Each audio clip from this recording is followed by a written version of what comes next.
नमस्कार दोस्तों, कैसे हैं आप सब लोग। उम्मीद करता हूँ अच्छे होंगे, अपनी स्टडी ठीक से कर रहे होंगे। दोस्तों, आज दिनांक 2 जुलाई 2026 को प्राइम एजुकेशन हब के इस यूट्यूब चैनल पे मैं आप सबका स्वागत करता हूँ। चलिए दोस्तों, आज के डिस्कशन को शुरू कर लेते हैं बिना कोई समय गंवाए। आज क्या क्या डिस्कस करने वाले हैं, देखिए सबसे पहले ई सरस के बारे में बात करने वाले हैं। जानेंगे क्या है ई सरस और कैसे ग्रामीण महिलाओं को सशक्त कर रहा है। संसद के मानसून सत्र के बारे में बात करेंगे, साथ ही तीनों ही सत्र के बारे में यहाँ पे बात करेंगे। देखेंगे टीएफआर रिपोर्ट, जिसके बारे में हमने पहले भी बात करी है, कैसे वो शिक्षा और प्रजनन दर से जुड़ी हुई है, एकदम से दोनों बातें एक दूसरे से रिलेटेड है। ह्यूमन डेवलपमेंट इंडेक्स और एमपीआई के बारे में जानेंगे, कैसे विकास के मानक है, और इसके साथ ही जानेंगे इकोनॉमिक्स के कुछ कोर कॉन्सेप्ट। ठीक है, आपको इकोनॉमिक्स थोड़ी टफ लगती है, थोड़ी है भी, बट आज कोशिश करेंगे थोड़ा सा इजी वे में। ठीक है, आप भी मेरे साथ कोशिश करेंगे तो बात बनेगी, राइट। चलिए सबसे पहले ई सरस के बारे में बात करते हैं। देखिए दोस्तों, क्या होता है, महिलाओं को सशक्त करना। महिलाओं को सशक्त करना यह सरकार का अपना एक प्रमुख एजेंडा होता है। ठीक है, तो इसके तहत अनेक जो योजनाएं हैं महिलाओं के लिए, वो अलग अलग सरकारें चलाती है। ठीक है, उसके साथ में एक जो कॉन्सेप्ट है वो है सेल्फ हेल्प ग्रुप का, स्वयं सहायता समूह। आपने देखा होगा गांव में कुछ महिलाएं जो एक साथ कुछ कुछ थोड़ा थोड़ा पैसा जमा करती है, फिर कुछ पैसा सरकार भी उनको दे देती है, देन कुछ लोन मिल जाता है। इस तरह करके जो है वो एक छोटे लेवल पे बिजनेस स्टार्ट कर लेती है। तो वो इस तरह के संगठन क्या होते हैं, स्वयं सहायता समूह होते हैं, सेल्फ हेल्प ग्रुप होते हैं, और ये काफ़ी अच्छा काम इंडिया में कर रहे हैं। इनसे ही जुड़ी हुई एक पहल है ई सरस। देखिए सरस का नाम आते ही आपके दिमाग में आता है मिल्क, तो ये बिल्कुल भी मिल्क से जुड़ा हुआ कुछ भी नहीं है, ये जुड़ा हुआ है सेल्फ हेल्प ग्रुप से। दूसरा, ग्रामीण विकास मंत्रालय, हमारे यहाँ ग्रामीण विकास मंत्रालय, इसकी एक प्रमुख योजना है दीनदयाल उपाध्याय राष्ट्रीय ग्रामीण आजीविका मिशन। राष्ट्रीय ग्रामीण आजीविका मिशन ये एक प्रमुख मिशन है, जिसके माध्यम से ग्रामीण सेक्टर की तस्वीर बदलने के लिए बहुत सारी योजनाएं इस अम्ब्रेला स्कीम के अंतर्गत चलाई जाती है।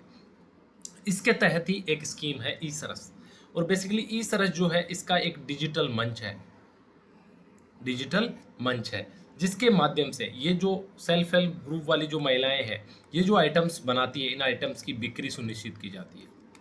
और इसने काफ़ी अच्छा काम बेसिकली किया है। हजारों स्वयं सहायता समूह जो है प्रोडक्ट बना रहे हैं, उन प्रोडक्ट को इस ई सरस पोर्टल के माध्यम से जो ई कॉमर्स कंपनीज है वहाँ तक पहुँचा जा रहा है, अलग अलग जो मार्केट है देश के वहाँ तक ये पहुँचा जा रहा है। ठीक है, यानी कि ई सरस इसी का एक डिजिटल विस्तार है।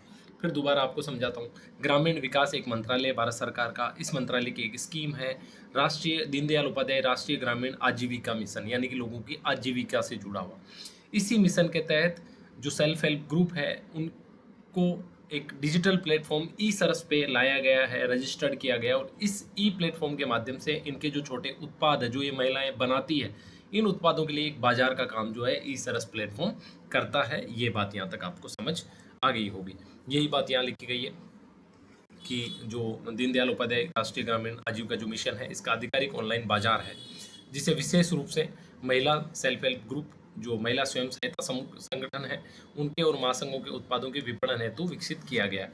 ये अलग अलग, जैसे चंदेरी की साड़ियाँ होगी, राजस्थान का संगमरमर शिल्प हो गया, या जे का पश्मीना स्टोल हो गया, ये तमाम ऐसे जो हैंडीक्राफ्ट आइटम जिनका निर्माण ये महिलाएं करती है, इनके लिए बाजार का काम करती है। कैटेगरी को एक बार देख लेंगे, जैसे होम डेकोरेशन के आइटम हो गए आपके, ठीक है, महिलाओं के जो कपड़े हो गए, पुरुषों के कपड़े हो गए, पर्सनल केयर वाले प्रोडक्ट हो गए, खाद्य उत्पाद हो गए, बच्चों के खिलौने और सहायक सामग्री हो गई। ये ऐसे उत्पाद है जो इन जो समूह है इनके माध्यम से बेचे जाते हैं। अगर हम बात करें इस राष्ट्रीय ग्रामीण आजीविका मिशन के तहत जो पंजीकृत स्वयं सहायता संगठन के सदस्यों की संख्या तो लगभग 8.99 करोड़, लगभग 9 करोड़ जो महिलाएं हैं रजिस्टर्ड है। बहुत बड़ी बात है, बड़ा संगठन। 1400 जो आइटम है वो इस पे सूचीबद्ध है। 800 से ज़्यादा खरीदार ऐप्स है वो इस प्लेटफॉर्म पे हैं। 50 प्लस सरस के मेले अलग अलग देश के कोनों में ये प्रतिवर्ष आयोजित करवाते हैं, और लगभग 7627 जो ब्लॉक है उनका कवरेज इस मिशन तक है। तो ये जो इन्फॉर्मेशन है इस सरस के बारे में इंपॉर्टेंट है, एग्जाम में पूछा जा सकता है, राइट। चलिए अब देखिए, हमने जो है एमपी अपन लोग चुन के भेजते हैं, कहाँ पे भेजते हैं, संसद में। इनके दो प्रमुख काम है। पहला काम है कानून का निर्माण करना, ठीक है, कानून का निर्माण करना, और दूसरा है जनहित के मुद्दों पे जनहित के मुद्दों पे क्या करना, हेल्दी बहस करना, हेल्दी डिस्कशन करना। ठीक है, ये इनके जो है प्रमुख काम है। अब इस डिस्कशन के लिए जरूरी है कि ये लोग संसद में समय समय पे मिले, संसद में समय समय पर आपस में बैठक करें। इस बैठक के लिए जो प्रावधान है वो हमारे संविधान में किए गए हैं। ठीक है, देखिए न्यूज़ इतनी सी थी कि संसद का जो मानसून सत्र वो शुरू होने वाला है, और आपको न्यूज़ मैंने टेलीग्राम पे शेयर भी की, आप देख लो। लेकिन अपन इसको पूरा ही पढ़ेंगे, और यही अपना जो स्टाइल है करंट अफेयर्स पढ़ने का, और इसी स्टाइल से आपकी ट्यूशन मिलते भी है। अदरवाइज आप सिर्फ न्यूज़ को पढ़ेंगे तो नहीं होगा, उससे तो आप न्यूज़पेपर भी पढ़ते हैं तो आपका काम हो जाना चाहिए, बट नो। तो समझते हैं। अनुच्छेद 85 जो संविधान का है, इंपॉर्टेंट है, याद रख लेंगे। अनुच्छेद 85 के तहत, और स्पेशली 85(1) के तहत राष्ट्रपति संसद के प्रत्येक सदन को समय समय पर बैठक के लिए बुलाने का अधिकार देता है। यानी कि हमारा जो अनुच्छेद 85(1) है, राष्ट्रपति को यह अधिकार देता है कि संसद के प्रत्येक सदन को समय समय पर बैठक के लिए बुला सकते हैं आप। प्रत्येक सदन का मतलब हो गया आपका, एक लोकसभा हो गया, दूसरा आपका राज्यसभा हो गया।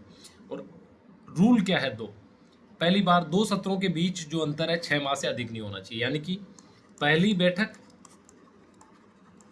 के बाद दूसरी बैठक जो है 6 माह के अंदर अंदर हो जानी चाहिए। और संसद को वर्ष में कम से कम 2 बार बैठना जो है अनिवार्य है। 2 रूल है, 2 बातें याद रखनी है। संसद की बैठकों को लेके 2 रूल है। अनुच्छेद जो संविधान का है 85(1), ये राष्ट्रपति को ये अधिकार देता है कि आप समय समय पे संसद के सत्र बुला सकते हैं। अब बात आती है कैसे बुला सकते हैं। पहली चीज, 2 सत्रों के बीच में अंतर 6 महीने से ज़्यादा नहीं होना चाहिए, और वर्ष में कम से कम 2 बैठकें होनी चाहिए, तो ये रूल है।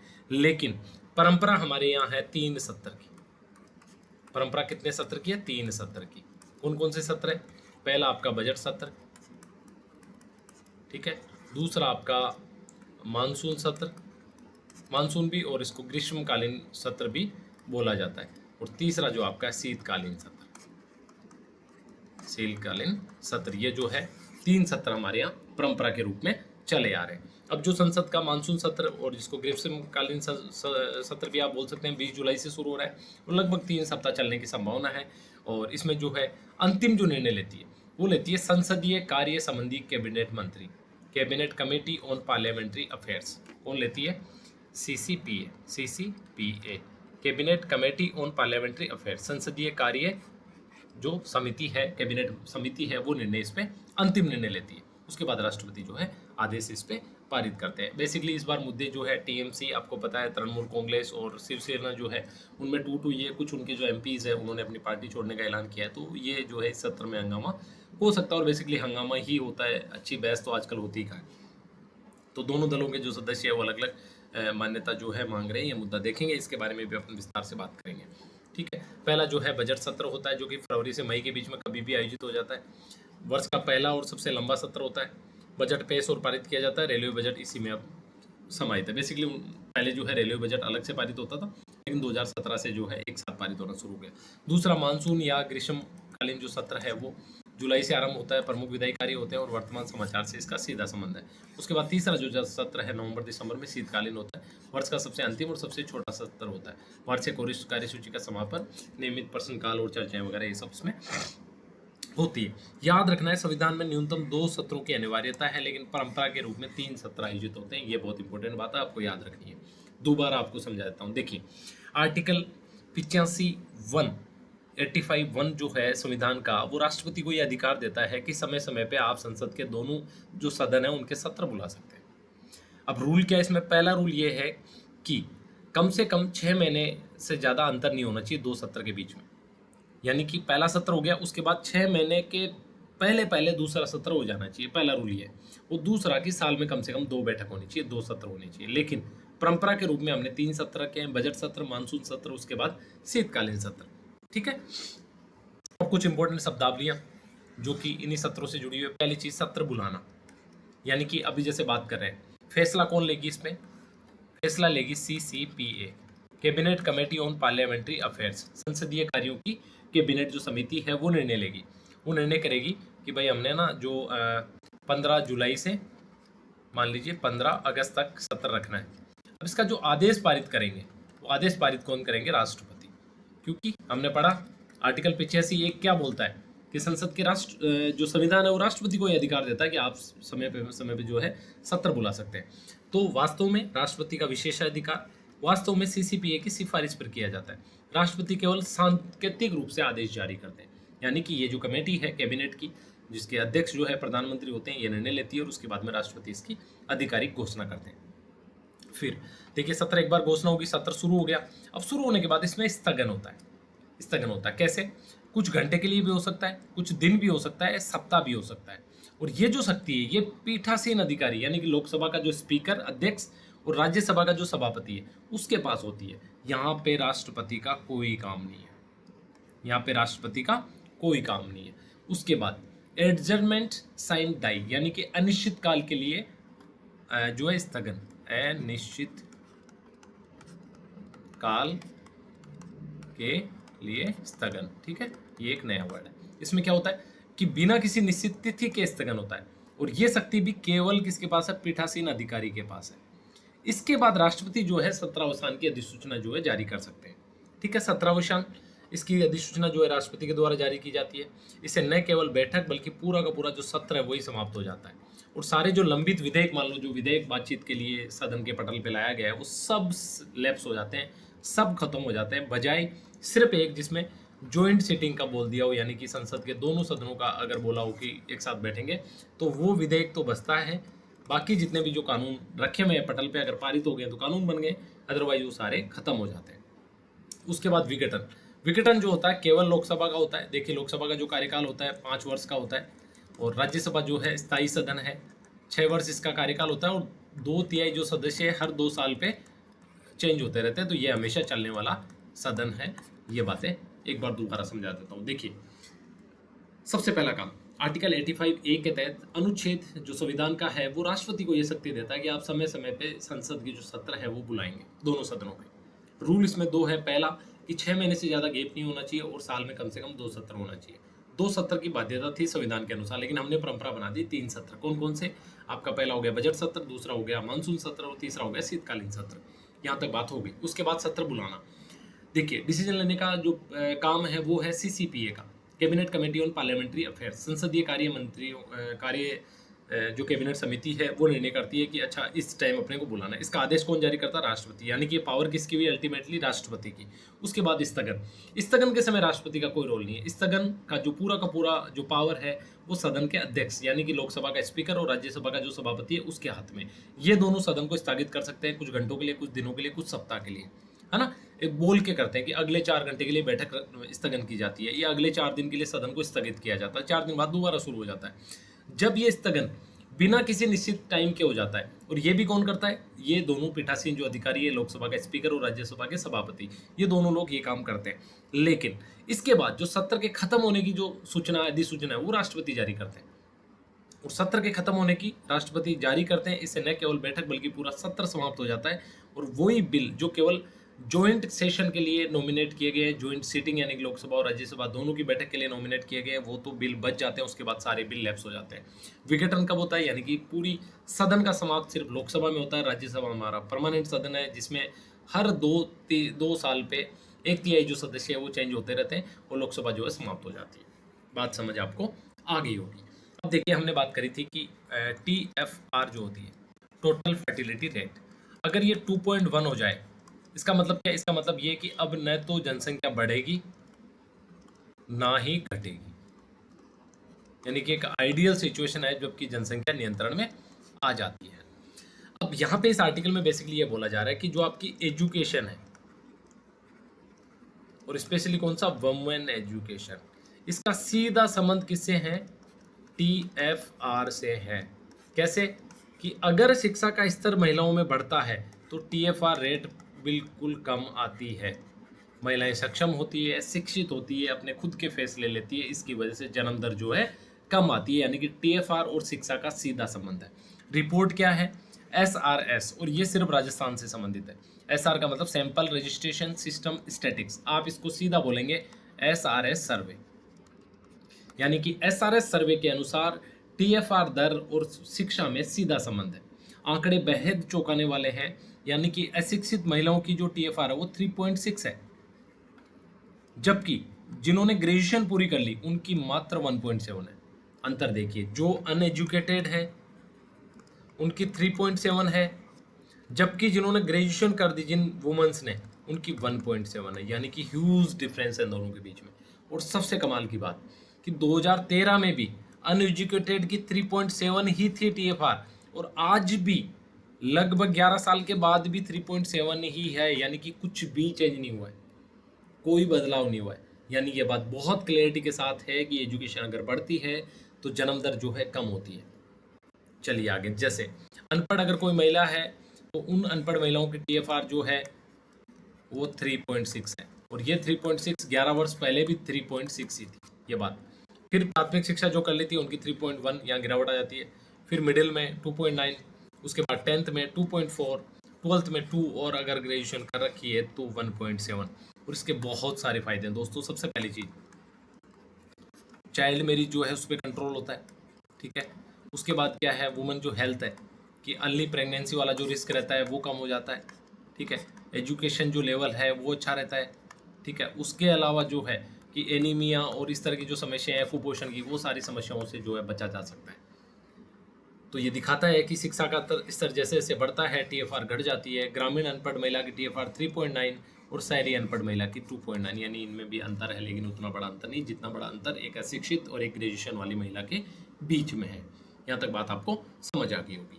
अब देखिए अपन थोड़ी सी इकोनॉमिक्स को डिस्कस कर लेते हैं, है ना।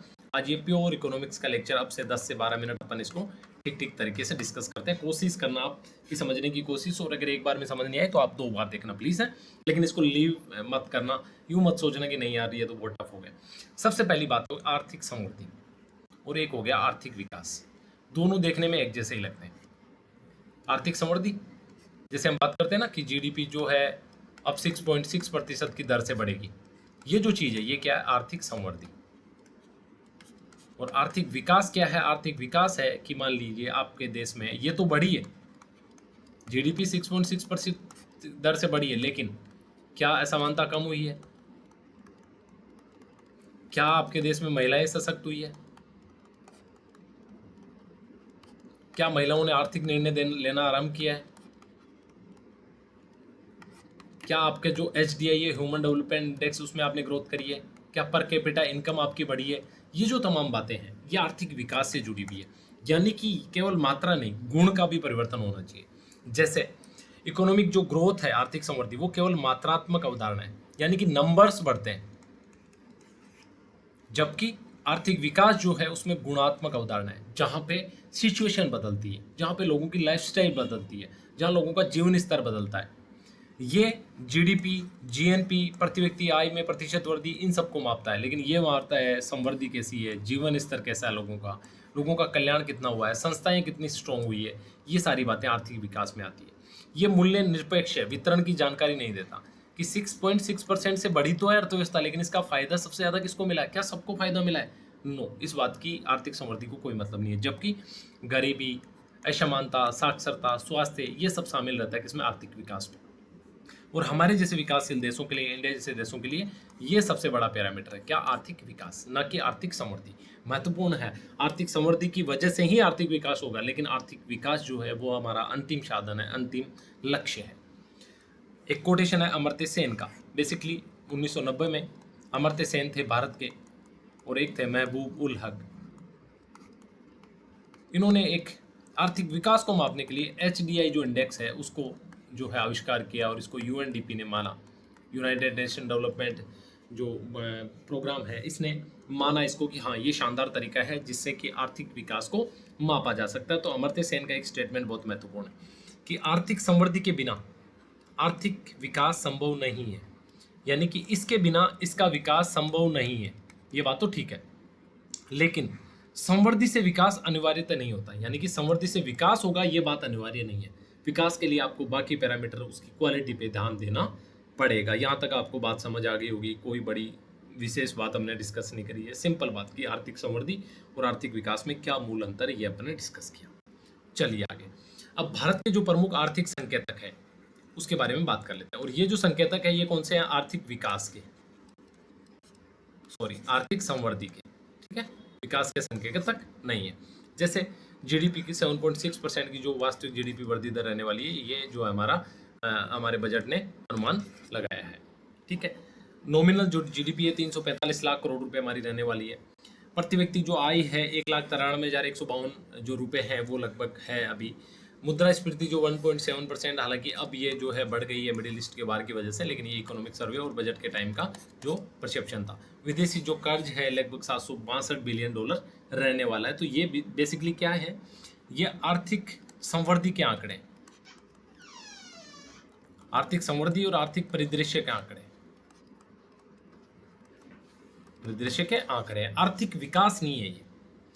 आगे भारत जो है दुनिया की सबसे तेज बढ़ने वाली जो अर्थव्यवस्था है बना हुआ है और आगे भी बना रहेगा, ये बात तो श्योर है।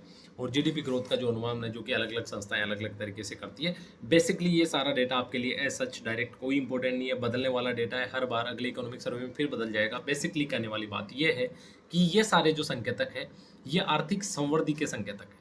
ठीक है, चलिए आगे बात करते हैं। अब बात करते हैं ह्यूमन डेवलपमेंट इंडेक्स की, मानव विकास सूचकांक। जब इसकी बात आती है, हमने बात करी थी कि महबूब उलक और जो अमर्त्य सेन है इन्होंने ये 1990 में ये सूचकांक डेवलप किया था। ये बेसिकली मापता है आर्थिक विकास को, यानी कि आपकी जीडीपी की रफ्तार तो 7 से 7.5 बनी हुई है मान लीजिए, लेकिन वास्तव में आपके लोगों का जीवन स्तर कैसा है ये पता चलता है एचडीआई से। और पिछले साल की जो रैंकिंग है एचडीआई में भारत की वो 130 है। कितने देशों में से? 193 देशों में। ठीक है, स्कोर जो है 0.685 है, जो कि 700 के करीब है। यहाँ से हम मध्यम से उच्च श्रेणी में चले जाएंगे। इससे पिछले वाले वर्षों में पहले 134 थी, फिर 133 हुई और 130, यानी कि सुधार है लेकिन बहुत धीमा सुधार है। सुधार क्या है? बहुत धीमा सुधार है। 3 स्तंभ होते हैं इसमें। पहला स्वास्थ्य, जीवन प्रत्याशा, यानी कि भारत में जो एवरेज आयु है जीने की वो 72 साल है, जो कि इसमें पहला पैरामीटर है। दूसरा शिक्षा, और शिक्षा में भी अपेक्षित स्कूली साल जो कि 13 वर्ष है। उसके बाद जीएनआई पर कैपिटा इनकम जो है वो काउंट की जाती है, यानी कि 3 ये पैरामीटर है जो एचडीआई में काउंट किए जाते हैं। इस बात को आप अच्छे से ध्यान रखेंगे। आइसलैंड जो है पहला स्थान और लगभग ये देश जो है ऊपर ही रहते हैं। ठीक है, असमानता के कारण भारत के एचडीआई स्कोर में 30.7% की कमी आई है। अमर्त्य सेन और महबूब हक द्वारा ये विकसित किया गया था। इसके बारे में अपने बात कर ली। बेसिकली आपको एचडीआई के बारे में जो याद रखने वाली बातें हैं वो, एक तो आप रैंकिंग याद रखेंगे कि अभी जो रैंकिंग है 130वीं है 193 देशों में से, और 3 जो स्तंभ है उसमें स्वास्थ्य पहला है, शिक्षा दूसरा और जीवन स्तर तीसरा है। तीनों पैरामीटर को आप याद रखेंगे, परीक्षा में पूछा जा सकता है। अब पड़ोसी देशों से भारत की तुलना देख लेते हैं। चीन जो है इसकी 78th पोजीशन है, श्रीलंका की 79th पोजीशन है, भूटान की जो है 125वां और बांग्लादेश का 130वां, लगभग इंडिया के बराबर। नेपाल और पाकिस्तान जो है इंडिया से पीछे हैं।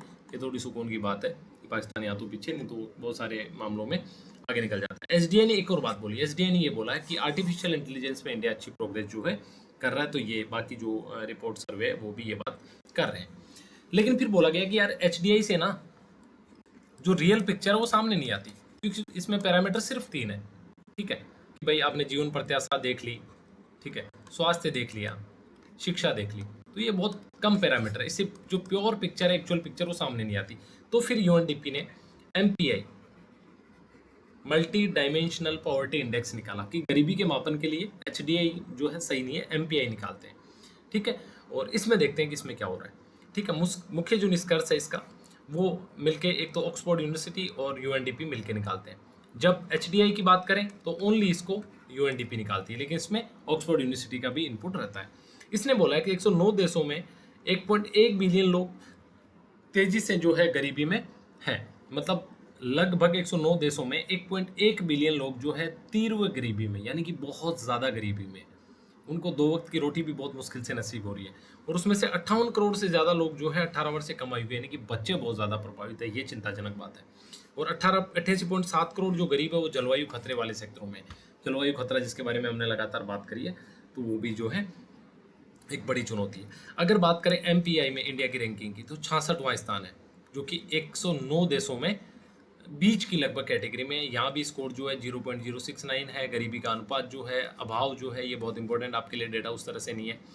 ये इंपॉर्टेंट बात है कि 2005 से 6 से लेके 2019-20 के बीच में इंडिया ने लगभग 41.5 करोड़ लोग जो है गरीबी से बाहर आए, और ये अपने आप में विश्व रिकॉर्ड है, बहुत बड़ी बात है। ठीक है, उसके बाद आगे देखते हैं। अब ये बोला गया कि चलो ठीक है भाई, एमपीआई तो यूएनडीपी निकाल रहा है, क्या निकाल रहा है? एमपीआई। तो इंडिया में भी बोला कि भाई हम भी एमपीआई निकालेंगे अपने स्टेट के लिए। तो इसका काम कौन करेगा? नीति आयोग करेगा। तो नीति आयोग ने 10 पैरामीटर इसमें पहले से थे, 2 और जोड़ दिए, 12 पैरामीटर इसमें जोड़ दिए। ठीक है, इसने बोला है कि वर्तमान जो गरीबी है 2013-14 में थी कितनी? 29.17%। जो कि अभी कम होकर 11.28% रह गई है, 11.28%। ये बड़ी बात जो है नीति आयोग ने इस MPI वाली रिपोर्ट में बोली है कि हमने जो है गरीबी काफ़ी कम कर ली, यानी 9 वर्षों में लगभग 17.89% जो गरीबी हमने कम कर दी। और ग्रामीण जो गरीबी है वो 32.68 से कम होकर 19.28 पे आ गई, यानी कि बहुत बड़ी गिरावट जो है इसमें देखी गई है। और शहरी गरीबी में भी एक अच्छी खासी गिरावट जो है आई है। साथ ही राजस्थान की बात करें तो राजस्थान ने भी जो राष्ट्रीय औसत है उससे भी कम गरीबी जो है अब राजस्थान में बची है, लगभग 10.77%। और 1 करोड़ से ज़्यादा लोगों को राजस्थान ने भी गरीबी रेखा से जो है बाहर लेके आए हैं। और SDG 1 जो लक्ष्य है 2030 से पहले, उसको प्राप्त करने की दिशा में हम अच्छे से आगे बढ़ रहे हैं। फिर बात करते हैं कि चलो ये बात तो ठीक है भाई, आपने HDI ह्यूमन डेवलपमेंट इंडेक्स माप लिया, फिर MPI मल्टी डायमेंशनल पॉवर्टी भी माप ली। अब बात करें कि आपके लैंगिक समानता की क्या स्थिति है। तो एक जो है लैंगिक समानता जो सूचकांक है वो भी जारी किया जाता है किसके द्वारा, UNDP के द्वारा। अभी तक जो तीनों सूचकांक है तीनों के तीनों UNDP के द्वारा जारी किए जाते हैं। सिर्फ MPI में जो है ऑक्सफोर्ड जो यूनिवर्सिटी है वो उसकी पार्टनर मेंबर है। यहाँ भी इंडिया का जो है 108वां स्थान है और ये 193 देशों में है। यहाँ शानदार 14 स्थान का जो सुधार है इंडिया ने किया, यानी कि पिछली जो रैंकिंग थी 122वां स्थान था और ये सीधा कम होकर 108वां, यानी कि यहाँ अच्छा सुधार जो है इंडिया ने किया है। उसमें बेसिकली 3 पैरामीटर होते हैं। सबसे पहला मातृ मृत्यु दर, जिसके बारे में हमने कल बात करी थी। सुमन जो हमारी पहल सुमन 2030 जो विजन है उसके तहत हमने बात करी थी कि भाई प्रसव के समय जो माताओं के देहांत हो जाता है, डेथ हो जाती है, उसको कम करने का सरकार का लक्ष्य है। तो अभी 1 लाख पे जो है 103 है और 2030 तक हमारा लक्ष्य है कि इसको हम कितना 70 से कम लेके आएंगे। संसद में महिलाओं की भागीदारी, ये दूसरा पैरामीटर। और तीसरा है कि श्रम बल में महिलाओं की भागीदारी।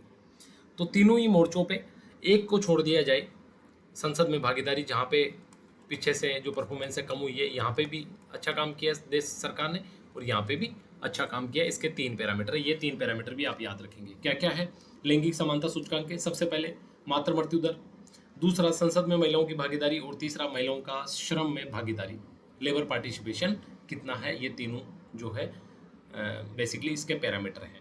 बात करें तो MMR जो है 103 है अभी 1 लाख पे, महिला में भागीदारी 13.5% है और महिला लेबर फोर्स में पार्टिसिपेशन जो है 32.8% है। ये 3 जो है बेसिक पैरामीटर्स है। रिपोर्ट जो है 13 जून 2025 को प्रकाशित हुई थी, ईयरली आती है, दोबारा आने वाली है। 131वां स्थान था 148 देशों में और पिछले वर्ष 129वां, 2 स्थान नीचे। और अब यहाँ से सीधा कितना हो गया जो है 100, ओ सॉरी रिलैक्स, ये अलग रिपोर्ट है, ठीक है, इसको अलग से डिस्कस करेंगे, ठीक है। तो ये जो लैंगिक समानता जो सूचकांक है इसमें स्पेशली इंडिया ने अच्छा काम किया है। इसके 3 पैरामीटर हमने देख लिए। अब ये जो रिपोर्ट है global gender gap index, global gender gap index, इसको वर्ल्ड इकोनॉमिक फोरम जो है जारी करता है, वर्ल्ड इकोनॉमिक फोरम जारी करता है, ठीक है। 2025 जो रिपोर्ट है इसका 19वां संस्करण था, 131वां स्थान इंडिया का था और इससे पहले 129वां था, यानी कि 2 स्थान की गिरावट यहाँ पे इंडिया की हुई है बेसिकली, ठीक है। शैक्षणिक उपलब्धि में तो शानदार काम किया है यहाँ पे, लेकिन राजनीतिक सशक्तिकरण के मामले में गिरावट हुई है, क्योंकि आपको पता है ये जो पार्टिसिपेशन है 13.5%, यानी कि पहले 14 से थोड़ा ऊपर था पिछली लोकसभा में, इस लोकसभा में ये नीचे हो गया, ठीक है। GII यानी कि जेंडर गैप इंडेक्स जो है ये UNDP के द्वारा और ग्लोबल जेंडर गैप इंडेक्स जो है वर्ल्ड इकोनॉमिक फोरम के द्वारा, ठीक है। दोनों संस्थाएं अलग अलग है, अलग अलग रिपोर्ट है और ये बांग्लादेश वाली बात इतनी इंपॉर्टेंट नहीं है, तो इसका भी आप याद रखेंगे कि किसके द्वारा ये जारी की जाती है और क्या इसकी मेन बात है। अब देखिए 2 और काम है, एक है मौद्रिक नीति, जिसके बारे में मौद्रिक नीति समिति के बारे में हमने पढ़ा है, और दूसरा है राजकोषीय नीति। सबसे पहले तो आपको ये समझता है कि दोनों बनाता कौन। देखिए मौद्रिक नीति जो बनाता है RBI बनाता है और राजकोषीय नीति सरकार बनाती है, और सरकार में भी कौन, वित्त मंत्रालय राजकोषीय नीति तैयार करता है, ठीक है। सबसे पहले देख लेते हैं मौद्रिक नीति पॉलिसी। यहाँ हमने बात करी थी 3 सदस्य RBI से, 3 सरकार से, 6 लोग होते हैं और बॉस जो इनको होता है कौन, RBI का जो गवर्नर होता है वो बॉस होता है।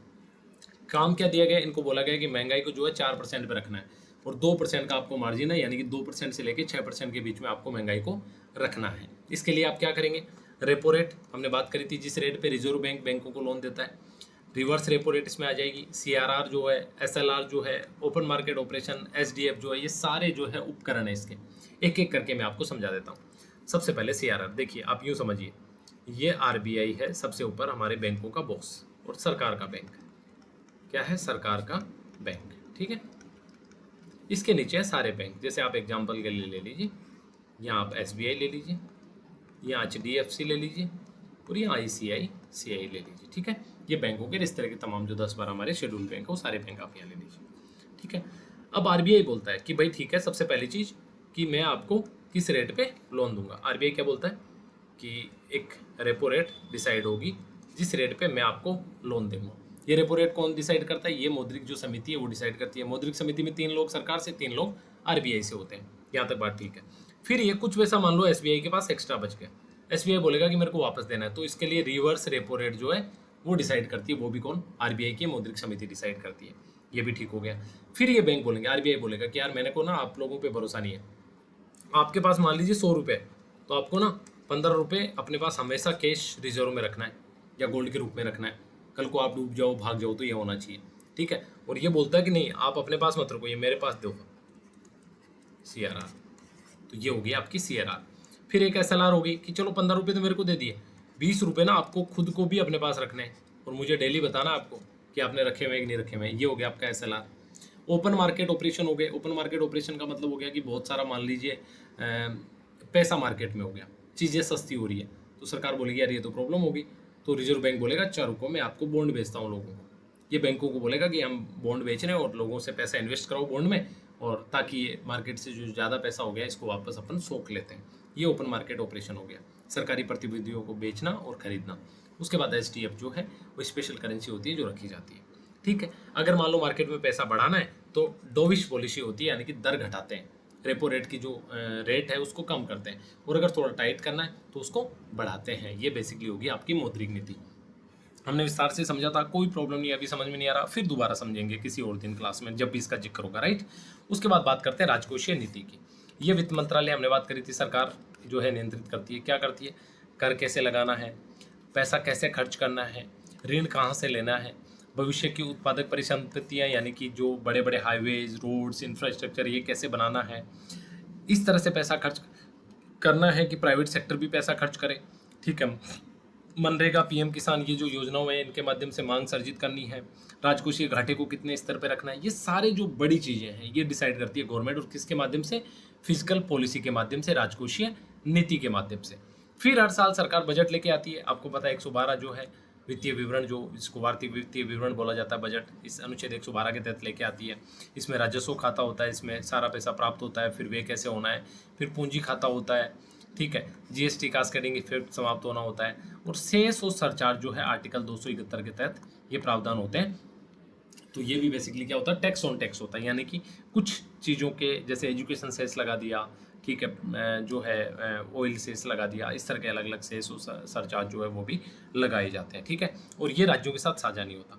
देखिए बाकी टैक्स जो है GST वो राज्यों के साथ में डिस्ट्रीब्यूट करना होता है, यानी कि सेंटर को राज्यों को भी पैसा देना पड़ता है, लेकिन सेस और सरचार्ज के साथ में ये बात है कि ये राज्यों के साथ शेयर नहीं करना पड़ता। उसके बाद आपको पता है वित्त आयोग बनता है हमेशा।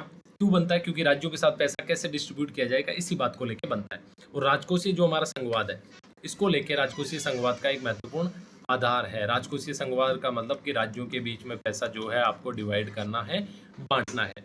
तो 15वां जो वित्त आयोग था उसके अध्यक्ष तो NK सिंह थे, ये बात यहीं तक इंपॉर्टेंट थी। उसके बाद 16वां वित्त आयोग जो है उसका गठन हो गया था। समय सीमा जो रिपोर्ट देने की 31 अक्टूबर 2025 थी, ताकि 1 अप्रैल 2026 से लागू हो जाए। अब आपके लिए याद रखने वाली कुछ बातें। पहली बात, अभी जो वित्त आयोग है वो कौन सा है? 16वां। अध्यक्ष इसके कौन है? अरविंद पनगाड़िया। ठीक है, मेंबर्स के नाम आप खुद तैयार करेंगे। ठीक है, 4 मेंबर है, इसके नाम आप खुद गूगल करेंगे और तैयार करेंगे। कब से कब तक लागू रहेगा? देखिए 1 अप्रैल 2026 से 30 मार्च, या आप इसको 31 मार्च लीजिए 2031 तक, 5 वर्षों के लिए लागू रहने वाला है। क्या क्या इसके मुख्य फोकस है? राजकोषीय समेकन करना है, यानी कि जो घाटा कर्जा है उसको कम करना है। सेस और सरचार्ज का जो प्रभाव है इसका भी अध्ययन करना है कि भाई आप राज्यों को जो नहीं दे रहे हो क्या आप ठीक कर रहे हो, इस बात की भी जांच ये करेंगे। राज्यों के राजकोषीय स्वास्थ्य, कई सारे राज्य जो है अलग अलग योजनाओं के नाम पे कि हम आपको, आपका बच्चा पैदा होगा तो इतने ग्राम का ये देंगे, ठीक है। मुफ्त रेवड़ियाँ जिनको बोली जाती है उन सब की जांच करेंगे, और सहकारी संघवाद को जो है बढ़ावा देना इनका मुख्य उद्देश्य में से ये भी है। आर्टिकल 275 के तहत वैधानिक अनुदान राज्यों को दिया जाता है। आर्टिकल 282 के तहत विवेकाधीन अनुदान जो है राज्यों को दिया जाता है।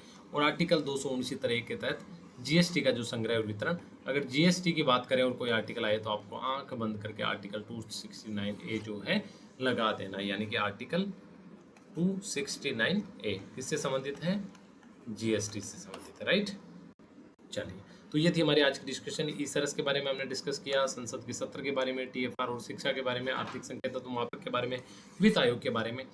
थोड़ा सा आप मुझे बताएंगे आपको कैसा लगा, क्या चीज़ें समझ आई, कहीं प्रॉब्लम थी। इकोनॉमिक्स है, आप सब डरते हो, ठीक है, थोड़ा हल्का टफ पड़ता है, लेकिन अगर आप इसके साथ दोस्ती करोगे, थोड़ा सा एक्स्ट्रा प्रयास करोगे तो आपको समझ आ जाएगा, ऐसी कोई बात नहीं है। तो चलिए, अपना ख्याल रखिए। ये थी हमारी आज की डिस्कशन। जय हिंद।